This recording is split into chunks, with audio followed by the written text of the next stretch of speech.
রাকিব 500 টাকার নোট। এই কি করতেছিস তুই এগুলা?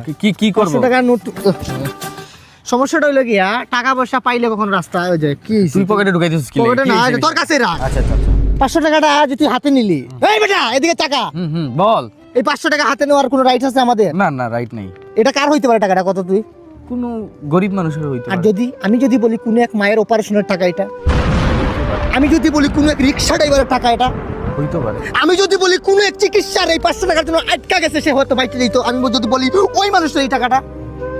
হইতে পারে। আমরা স্কুলে যে কি শিক্ষা নিছিলাম? কি শিক্ষা নিছিলাম? কি শিক্ষা নিছিলাম? যে রাস্তায় কোনো কিছু পাইলে যেন স্কুল বাদ দে, মা বাবার উপর আর কোনো শিক্ষা আছে? না, না, আর কি। মা বাবা কি শিখাইছে? শিখাইছে যে রাস্তাঘাটে মানে কিছু যদি পাই আমরা তাইলে হাতে নিব না আর কি।